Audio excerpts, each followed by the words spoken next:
Владимир Иванович, скажите, вы занимали высокие, ответственные, руководящие должности, трижды возглавить исполнительную ветвь власти, трижды стать премьер-министром, это никому не удавалось. Насчет предательства, насчет преданности, насчет то, о чем мы с вами очень долго говорили, профессиональности, профессионализма. И самое главное, вы обратили внимание на слово ответственность. Человек должен чувствовать свою ответственность. Вам какие периоды были самые тяжелые? Вот на посту, не будем говорить секретаря ЦК по промышленности, не будем говорить первый секретарь Сокульского обкома Компартии, а вот именно на посту премьер-министра. Какие годы самые тяжелые и почему?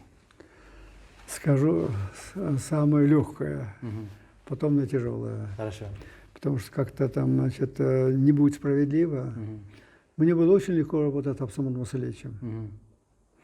Но только по одной простой причине, и вы потом поймете правильно меня, значит, когда я буду говорить второй этап. Вот. Дело в том, что он был горняком, я нефтяником.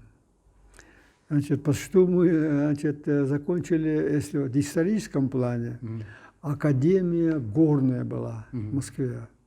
Она в 1933 году отделилась нефтяной институт, в 1937 году отделилась институт стали и сплавов. Нет, да, правильно, цветных металлов и золота, потом стали сплавов. Вот так. То есть это была академия. Вот это под что мы в одной академии учились. Вот. Он на год раньше, закончив техникум. Поэтому профессионально мы друг друга очень хорошо понимали. Первое. Второе, жизненный путь у нас был довольно интересный, и они, значит, сопряжены были. Он заведующий отделом обкома партии, приглашает меня на эту должность. Я отказываюсь, не иду, потому что я хотел докторантуру закончить. Я не отказался. Но в ЦК я не смог отказаться, он здесь был тоже заведующим на его место. То есть у нас такая лестница была, значит, довольно интересная. И мы, значит, по существу с полуслова друг друга понимали. И мне было очень легко работать.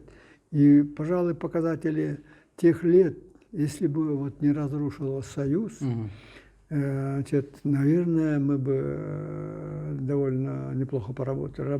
Да. Хотя заканчивал, потому что я получилось так, что я завершал пятилетки союзные, и, значит, с моим уходом завершилось те пятилетние планы, которые мы, значит, никак неукоснительно, как задание, как законы выполняли. Вот поэтому с ним было очень легко работать. Замечательный человек, порядочный, честный. Вот честность – это, наверное, в человеке самое главное. Честность. Да. Это честность, порядочность, ответственность. Они соблюдаются, соприкасаются и друг друга дополняют. Вот. Но труднее было тогда, когда уже в новое время я прошел. Это было 93-й год, так, декабрь месяц. Полный развал Союза. Значит, в начале месяца 3 я поработал новым президентом, будучи еще председателем Совета Министров. То есть где-то до февраля месяца следующего месяца, вернее, следующего года. И, значит, ушел в Чуйскую область. 3 года день в день отработал в Чуйской области. И, значит, мне было очень легко работать здесь. Область новая. Я здесь действительно смог сохранить самое. Я вот это сам хочу сказать, не вы. Я хочу сказать, Чуйской области сильно повезло. Почему? Да. Вот я тогда приводил примеры. В 1995 году, будучи депутатом, приводил примеры. Вот в Чуйской области сохранили хозяйство. Да. Просто видоизменили. Возможно, форму поменяли, крестьянское хозяйство, или как-то по-другому, акционерное общество. К сожалению, в Волжской области тогда была одна область. Все. потеряли? Я на этот счет хочу сказать следующее. Когда я вернулся вот в область, Да. Откровенно скажу, такое же движение, как на юге и других областях, здесь тоже началось. Давить. Так вот, Уничтожать. были случаи, когда я, значит, прокурора, Да. милицию, значит, правоохранительные органы посылал немедленно прекратить. Мгм. Немедленно. Вот. Мы отработаем правила игры, Да. отработаем положение, кому положено, кому не положено. Мгм. Там работает врач в этом хозяйстве, в колхозе, всю жизнь живет. Да, Там учитель. работает милиционер, всю жизнь работает. Как ему? Выбросить его? Что-то он должен получить? Да, Ну и так далее. То есть надо было подойти к этому, значит, жизненно, так, как надо. То есть до тех пор, пока мы отработаем правила игры, правила распределения, правила приватизации колхозов, совхозов или превращения его в другие, значит, формы хозяйствования, мы не...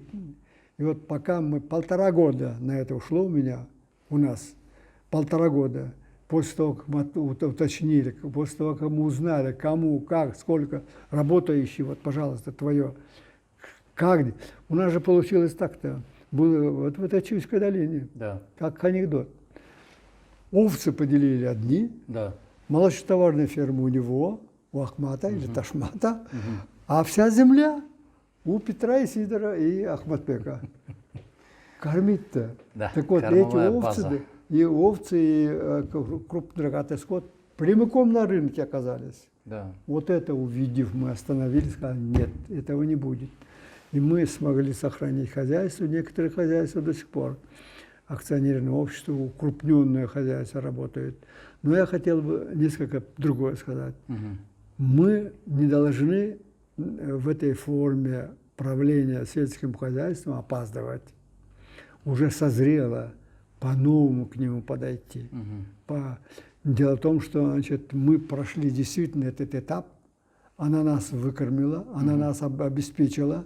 В этот период мы не пошли по миру, республики хлебом могли обеспечить и всем, чем надо. То есть молоком, хлебом, значит, мясом обеспечить, то есть всем, тем нужно. Но теперь надо другое делать. Уже производительность не 25 в отчете, а фактически 18 или 15. Фактически это так. Да. Вот. А надо, чтобы 40 было у нас. Кукуруза было 70, картошка было 40, 70. Вот на это надо выходить. То есть, а здесь надо форму менять. Поэтому я уже ушел с другой темы на другую, на перспективу ушел. Вот это стоит задача. И в этой же долине надо начинать. Потому что и такие возможности. Форму услуг надо менять здесь. Вы со своим авторитетом это сохранили. Вы со своим авторитетом. Вот представьте себе, что это не в каждой области получилось. Вот известные, знаменитые хозяйства, они были развалены в одночасье, как будто это все делалось назло. Понимаете, кому-то от машины там радиатор достался, кому колесо, да, кому руль. Да. Но зачем надо было идти на такое уничтожение? Да. Как будто кто-то диктовал быстрее. Тем более были такие призывы, если кто-то еще сохранит до 1 января, тот будет нести ответственность. Я слышал это, публично заявляли известные личности нашей страны. Вот это самое тяжелое время, наверное. Да.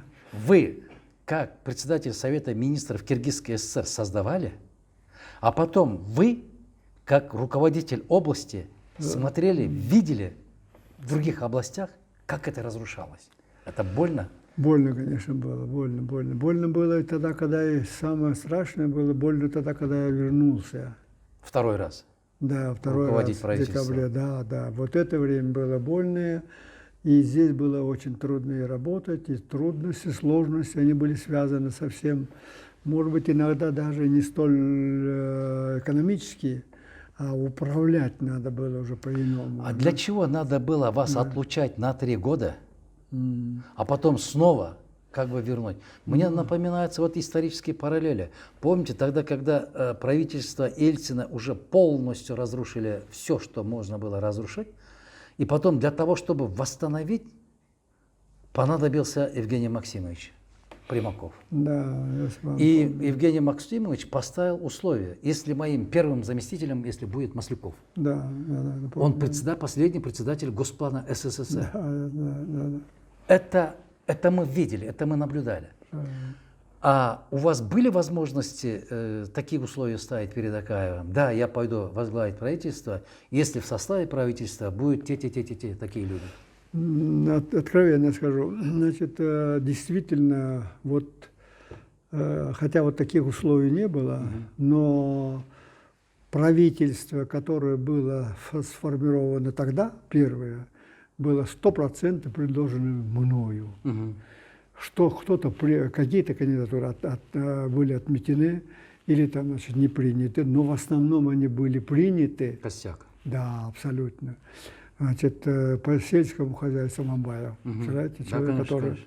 Вот, ну, я больше, лучшего я не видел. Вице-премьером пошел. Да, совершенно верно. Так что поэтому, значит, очень сильная команда. Но, к сожалению, он недолго работал. Он ушел в политику, я его не смог удержать, у него Да. целая история рассказывать. Целая история. Он пообещал, сказал, все, я не буду, я буду заниматься делом. Дело в том, что мы, значит, для того, чтобы экономику поднять дальше, она же действительно была в развале. Действительно была. В этот период, значит, надо было его промышленность поднимать, и людей кормить. И самое главное, сохранить СОМ. А СОМ сохранить, это значит макроэкономические показатели, а раз макроэкономические показатели, это уровень жизни. Да. То есть все это дело надо было в одних руках держать. Вот в этот период в одних руках держать, это немыслимо. Надо, чтобы были партнеры, которым ты веришь, которые делают то, что ты договариваешься с ним. Или как мы оговорили, какое решение мы приняли.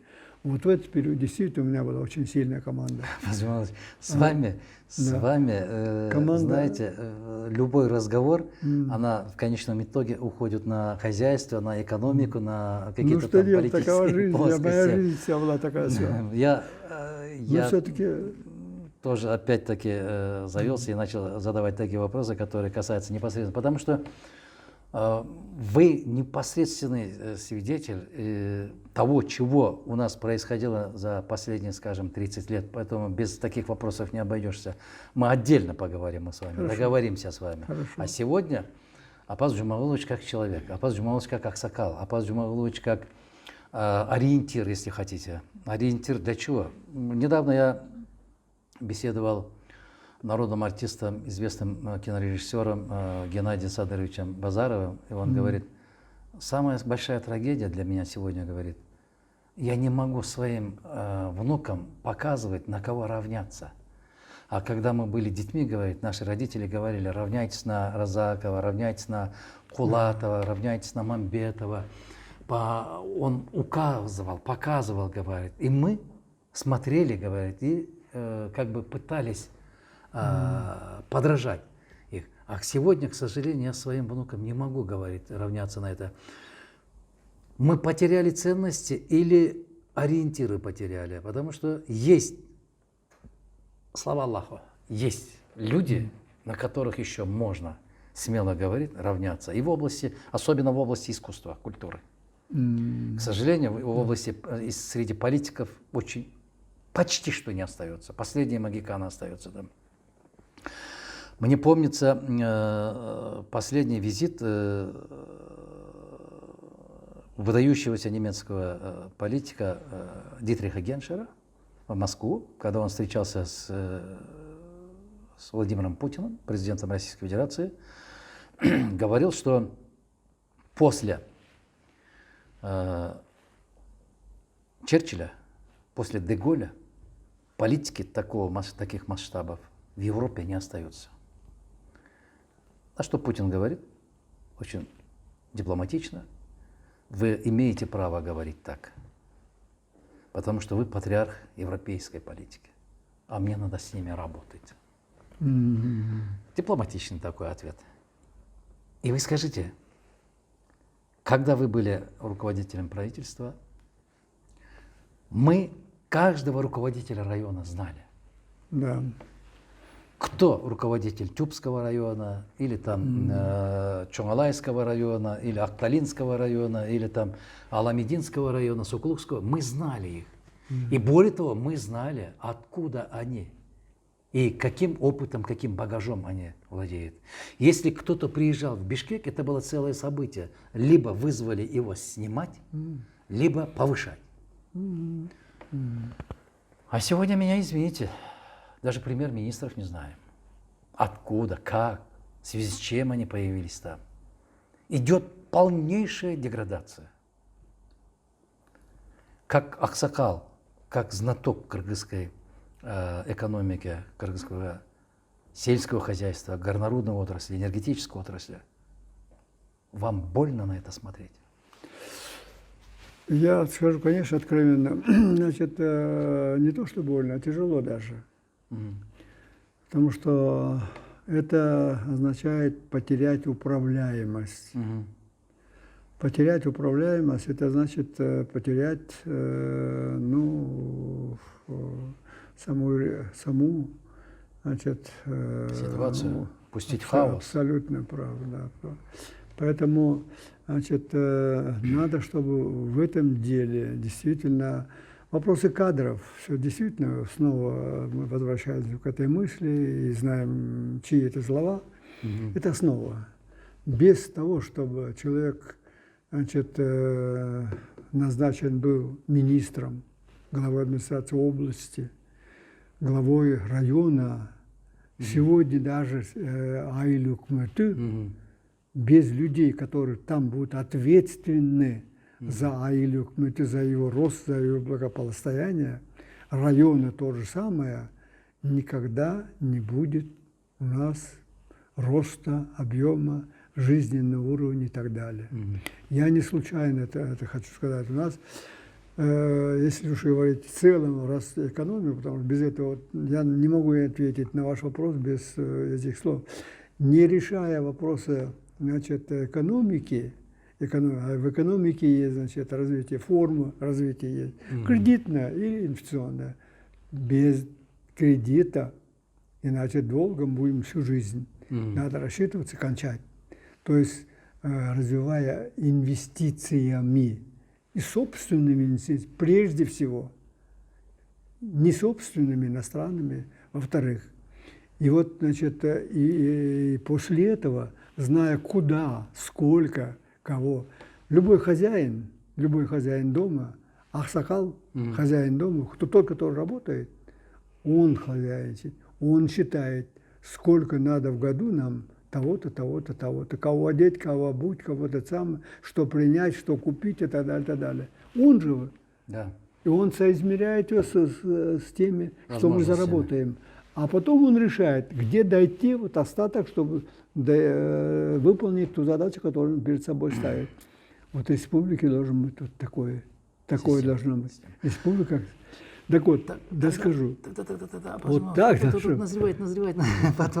Потом мы уйдем, потом я забуду. Скажите, вот как сегодня самый опытный аксакал, как руководитель нашей страны, скажите, когда вы были премьер-министром, назовите двоих губернаторов, которые руководили областью, которые они вам нравились, которые понимали, зачем они там сидят. У кого два губернатора, которые имели большие перспективы, на кого вы могли бы надеяться, и хотя бы одного акима района? Это очень интересно, не только для меня, для нашего общества сегодня интересно. Какие перспективные люди были и почему они не смогли проявить себя? Двух губернаторов, скажите. Знаете, в то время действительно такие были руководители в этих областях. Если я одного скажу, другого скажу, третьего скажу, они обидятся. Не обидятся, двоих скажите. Я скажу обязательно. Я ограничиваю. Я скажу обязательно. Значит, очень сильным руководителем все же, значит, была Ошская область, руководитель. Кто? Ошской области. Кто?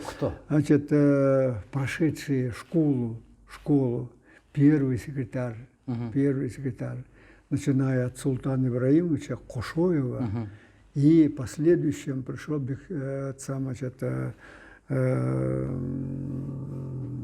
сейчас он опять облсполком председатель Беду. Таджибаев. Таджибаев. Вот, это действительно магикан, это действительно на которого мы, значит, надеялись. Да. Вот этот человек действительно. Я имею в виду суверенного Кыргызстана, тогда когда Суверенный. Абдулай Таджибаевич это партийный номенклатура. Суверенного Кыргызстана трудно назвать. Да? Они настолько менялись. У вас как премьер-министра была возможность говорить, что вот этого человека хочу видеть руководителем этой области? Значит, Хотя бы рекомендовать. Конечно, были. А по Конституции ваше право было рекомендовать? Да, конечно, были, правильно. Были. Значит, ну, очень сильным руководителем, значит, сейчас скажу, он уже, я все время туда на советское ухожу. Ну, к сожалению, да, поэтому надо на это переходить. Ну, а Шрали в это время в Нарынской области Кемель был Джакишевич. сильным руководителем. Комсомольский в прошлом, да. Да, он был. Значит, есть во время, значит, очень сильным руководителем тоже той же Ошской области был Султанов. Это не Султанов. Султанов, само собой, и потом о нем могу отдельно сказать, он не стал первым секретарем обкома партии, а вместо Сыдыков, Батралы, он был очень сильным руководителем. И мы были с ним даже коллегой. Он в Ошской области, я был в это. Да, потом, когда я вернулся, значит, в правительство, он еще продолжал какую-то работу, потом мы даже, значит, это был очень сильным руководителем. Значит, в этом Высокольской области Бейшембиев такой руководитель, очень сильный руководитель был. И вот, значит, ну, я мог бы назвать, значит, Талас назвал, Исыкуль назвал, Ош назвал. Вот. Джалалабаде, конечно, был перспективным. Значит, к сожалению, Дюрегуна Немеолова Тюлькутпеду, Ишкуртуан Бекманат. Это был очень сильным руководителем. Не могли не быть у него тоже, значит, ну, замашки определенные были. Но он сильным руководителем был, очень сильным руководителем. Я думаю, что область, он так в сильные руки попадал. Я знаю, что когда он работал, я не смог в это время побывать к нему, потому что уже другой сам. Но я бы ему очень серьезно помог бы. Снял бы все то, что он делал, и он получился бы действительно очень сильным руководителем. Вот, то о нем, может быть, назвать вот Джалалабадская область. Ну, больше Баткена еще не было. Значит, ну, сейчас просто на память я могу очень многих назвать еще советского периода, первых секретарей райкома партии. Ну, первый секретарь, это понятно, конечно, не вызывает никаких сомнений. Райисполкомов, очень сильных руководителей. Даже директора совхозов, да. А да, руководителей хозяйств могу назвать. Ну, я с вами абсолютно согласен. Потому что... А вот то, что произошло после, ну, во-первых, я ушел уже, и уже другое время нацепило. А во-третьих, настолько быстро часто менялись они. То выборы пошли, потом после выборов нашла чехарда такая, которая... Это кадровая политика. Она никогда не хорошему... Опять-таки возвращаемся теперь к человеческим каким-то там нашим слабостям. Видите, каждый вопрос обязательно уводит нас в политике. Теперь вот чисто человечески. Скажите, что в вашей жизни произошло, чего вы не можете забыть до сих пор, которое огорчило вас или огорчает до сих пор? Внутри боль какая-то там, которая не утихает никак.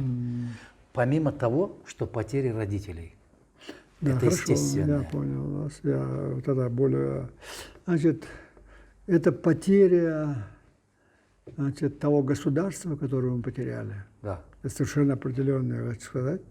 Вы имеете в виду Советский Союз? Советского Союза, Союза, потеря. Я, конечно, превелико горжусь тем, что мы имеем сейчас суверенность государства, суверенность. Но и можно было эту суверенность иметь и союз сохранить. Да. китайский опыт в данном случае говорит красноречиво, что союз сохранив, мы могли постепенно перейти и на рынок, и в рыночных условиях бы работали бы, наверное, не слабее, намного сильнее, чем мы даже сегодня думаем. Да. Вот я это совершенно определенно скажу. Это меня огорчает, и это меня, ну, откровенно говоря, значит, ну, больно это. Это Вы очень наверняка больно. знаете. Мы такое разрушение, которое сами мы сделали. Вы наверняка знаете, китайская модель, это автор этой модели является, говорят, Алексей Николаевич Косыгин. Да, правильно. Вот. Да. Косыгин в свое время предложил такую форму отношения к средствам производства. Правильно. И его популярность была высочайшая. Естественно, генеральному секретарю это не понравилось, потому что во всех заводах, фабриках Алексей Николаевич чувствовал себя как рыба в воде. Да, правильно. Потому что вы непосредственно работали в тот период, когда он был руководителем правительства Советского Союза. Трагедия нашего государства, тогда большого государства, баяғы ит күлігін түлкі сүйбейді. Руководители, если слабые, серые, которые вокруг себя собирают аналогично. Таких собирают. Терпеть не могут вокруг себя ярких личностей. Это трагедия. Это трагедия любого руководителя. Да, Если бы персонально трагедия руководителя была бы, да бог с ним, но она становится трагедией для целой страны. Правильно, согласен. Для целой страны. Абсолютно согласен. Абсолютно согласен. Здесь, конечно, значит, вот про Алексея Николаевича, значит, ну, действительно, это был выдающийся человек в области экономики. И, наверное, в те годы до всего времени, пожалуй, нет сильнее его. Да. С ним можно сравнить только Николая Ивановича Рыжкова, пожалуй. Да. Это тоже был прагматик, это тоже был очень сильным руководителем, который до последнего, если бы на месте этого Рыжкова в тот период был бы мансапкор, я русское слово хочу сказать. Карьерист. Сейчас, Карьерист. Да, немножко карьерист был бы, спокойно перевернули бы страну, и страны можно было сохранить. Ну, потому что он был производственным, он не занимался политикой. Да. Он был генеральным директором Уралмашзавод. Да. Это хребет советской экономики. Совершенно верно. Поэтому и я докончу мысль. У Алексея Николаевича Косыгина тот документ, о котором вы говорите, это было, значит, постановление ЦК КПСС до профсоюза, и ЦК ЛКСМ даже, о переходе экономическом стимулировании. Да.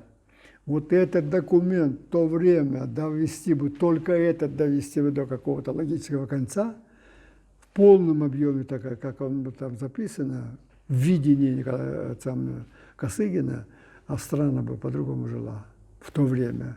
И она бы постепенно, наверное, перешла бы. Да, действительно, надо в порядке эксперимента в Востоке 2 области перевести на рынок. Да. Китайцы сделали 6 областей сразу, и на опыте 6 областей начали двигаться на запад. И пришли...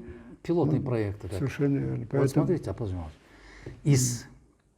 Из молодых министров, сталинских министров, я много читаю вот именно книги того периода, потому что анализируя. Смотрите, Дмитрий Федорович Устинов, молодой министр военной промышленности, дослужился до министра обороны. Андрей Андреевич Громыко. Байбаков. Ну, Байбаков, он больше... сюда перешел. Да. А потом вот Алексей Николаевич Косыгин. Вот эти все трое, это еще министры при Сталине. Да. Ну, кроме Андрея Андреевича Громыка.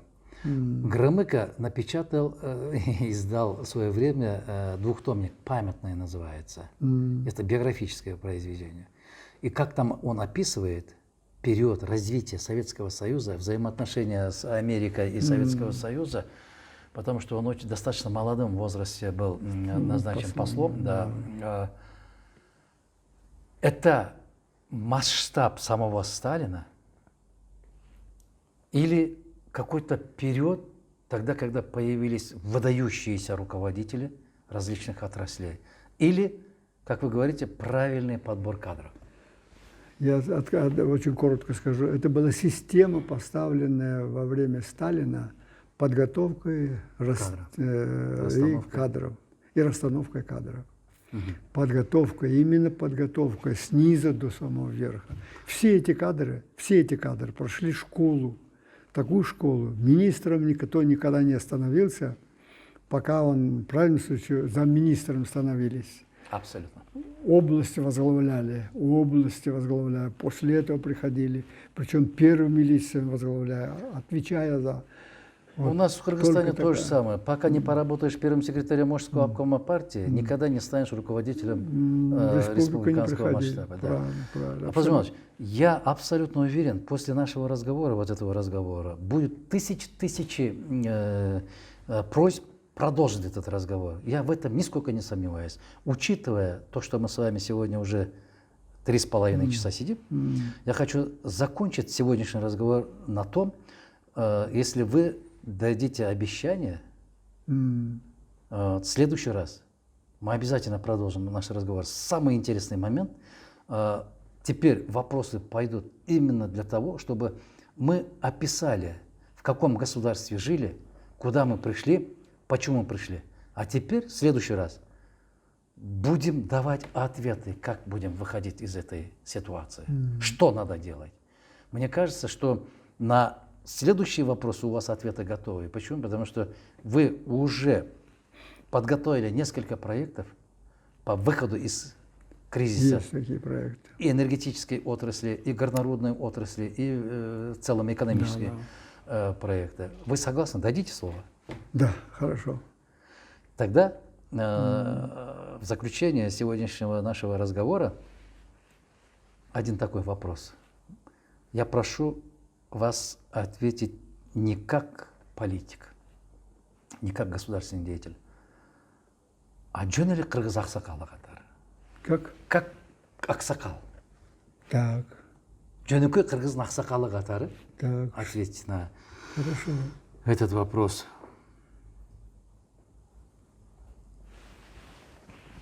Что в наше время не хватает? Нравственности или богатства? Экономический потенциал. Куда мы должны больше опираться? На экономические составляющие или на нравственно составляющие моменты? Что для нас сегодня самое важное для того, чтобы удержать государство как суверенное государство? Я скажу, значит, совершенно определенно, это я в этом убежден. Прежде всего, конечно, значит, одно от другого отделять нельзя ни в коем случае. Первое. Нравственно людей мы должны воспитывать. И до тех пор, пока мы, значит, каждый из нас, значит, в той или иной степени, на своем уровне, не будем делать то, что должен грамотный, образованный, культурный человек делать. Просто как человек, как индивидуум, как гражданин. То есть все-таки первична культура. Да, я думаю, что мы без этого, значит, никогда к таким большим делам никогда не придем. Надо, чтобы мы, значит, до тех пор, пока не будем, значит, ну, откровенно говоря, значит, грамотными, образованными, культурными, болеющими, отдающими всего себя этой стране без остатка. Беззаветно. Без экономических там прочее выкладок нет. Должно быть все, мы должны отдать для этого. И это будет, пока мы не поправим то, что сложилось сегодня, вот, о чем сегодня молодежь думает, только молодежь, не только молодежь об этом думает, мы заставили вот такое состояние прийти из секретаря и любого гражданина, который имеет какую-либо возможность заработать и так далее.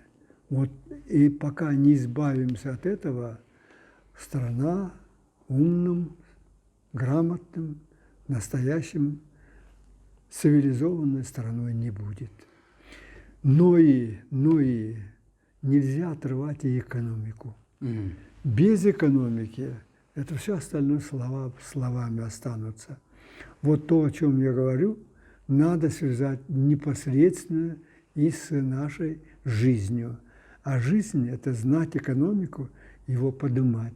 Не хайрчу, мы не должны быть попрошайниками быть, не должны быть.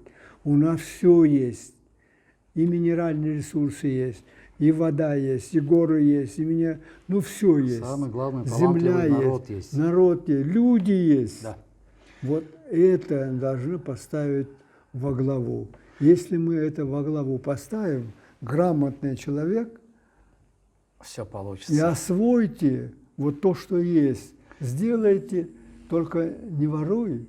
Я с горечью вот сижу. Вот честно относись к человеческой, сути.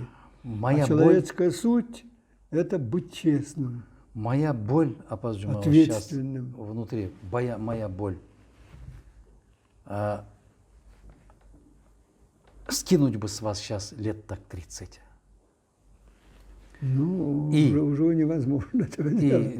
Паспорт у меня есть. Да, и скинуть бы лет 30, и дать возможность еще раз 30 лет поработать на благо нашего общества. К сожалению, я буду продолжать этот разговор, даст Бог, и будем добиваться в любом случае, чтобы мы стали самодостаточным, богатым, процветающим государством, потому что это и есть цель нашей жизни. Правильно. Во имя этого будем работать и трудиться. Апаз Джумалович, огромное спасибо, что вы выдержали сегодня большой марафон. У нас мнение совпадает, поэтому я благодарен вам, что мы говорим об одном и том же. Вы выдержали такой большой марафон. В следующий раз мы продолжим отдельно. У меня немножко голос сегодня был, значит, вроде бы, Тамашалай Айткан, вроде не пьющий, вот видите, горло попало. Заканчивая нашу беседу, мы прерываем нашу беседу, будем говорить так, потому что продолжение следует. Мы будем говорить на разные темы и на русском, и на кыргызском языке, потому что с человеком, с таким багажом, как Апаз Джумалович, невозможно в течение 3 часов, в течение 1 или 2 часов обо всем поговорить. Я вам скажу одно. Это клад, который надо скрывать и по максимуму брать все, что сегодня нам необходимо. Потерявший всегда плачем. Наша цель сегодня – достучаться до нужных людей, чтобы общество наше проснулось, и мы начали действовать в том направлении, которое приведет нас наконец-то к процветающему Кыргызстану. Удачи вам, до встречи.